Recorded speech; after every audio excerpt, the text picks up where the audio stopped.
ఇన్ని అప్పులు చేసిన సూపర్ 6 సూపర్ 7 ఇచ్చారా?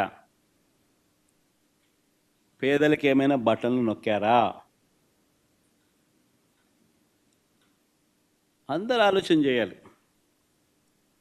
పోనీ కనీసం మా ప్రభుత్వం గతంలో అమలు చేస్తూ ఉన్న పథకాలు ఏమైనా కొనసాగుతూ ఉన్నాయా?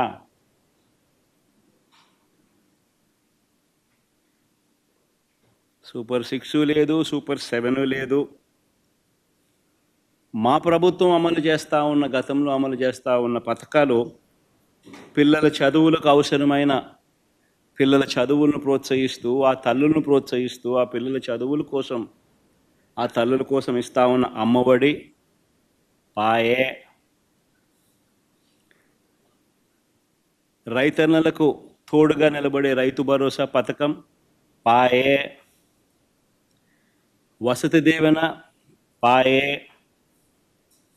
విద్యా దీవెన అరకొర, చేయూత లేదు, ఆసరా లేదు, సున్నా వడ్డీ ఆరోగ్యశ్రీ పూర్తిగా కూడా యగనామమే, వాహనమిత్ర, నేతన్న నేస్తం, మత్స్యకార భరోసా, కాపు నేస్తం, ఈబీసీ నేస్తం, చేదోడు తోడు, లానేస్తం, అన్నీ గతంలో ఉన్న పథకాలన్నీ కూడా పాయే.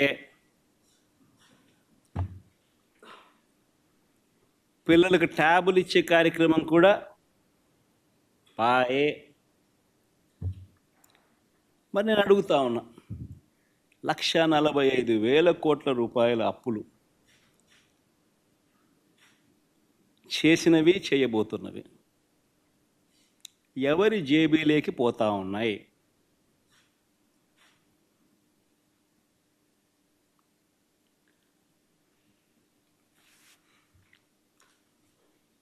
ఈ 9 నెలల కాలంలో పోనీ ఉద్యోగాలు ఎంతమందికి ఇచ్చారు, ఉద్యోగాల పరిస్థితి ఏమిటి అని కూడా కాస్త ఒకవైపు అటువైపు చూస్తే, ఒక్క కొత్త ఉద్యోగం ఇచ్చిన దాఖలాలు లేవు, కానీ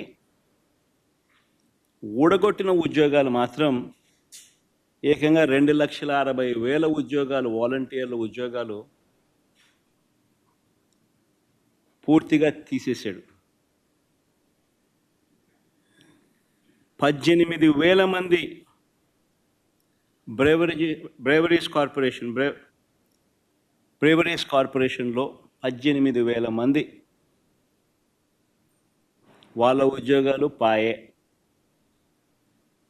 2,60,000 మంది వాలంటీర్ల ఉద్యోగాలు పాయే.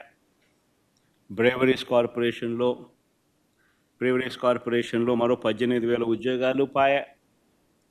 ఫైబర్ నెట్, ఏపీఎండిసి, ఫీల్డ్ అసిస్టెంట్లు, వైద్య ఆరోగ్య శాఖ, ఇలా ఆయా విభాగాలలో వేల సంఖ్యలో ఉద్యోగాలు పూర్తిగా తీసేశారు. ఇవన్నీ ఒక ఎత్తున గ్రామ వార్డు సచివాలయాలలో సైతం పనిచేస్తూ ఉన్న ఉద్యోగస్తులను కూడా, వారిని కూడా సచివాలయాల నుంచి వాళ్ళందరినీ కూడా డిస్లొకేట్ చేసి గవర్నమెంట్ రంగంలో మిగతా డిపార్ట్మెంట్లలో ఎక్కడైనా వేకెన్సీస్ ఉంటే అక్కడ వాళ్ళని సరిదేసే కార్యక్రమం మొదలెట్టాడు. సో ఆ ఇచ్చే ఉద్యోగాలు కూడా పూర్తిగా కుదించే కార్యక్రమం. వాలంటీర్లనైతే ఎలా మోసం చేశాడో మనం అంతా చూసాం. ఎన్నికలకు ముందు వాలంటీర్లకు 10,000 జీతం అన్నాడు.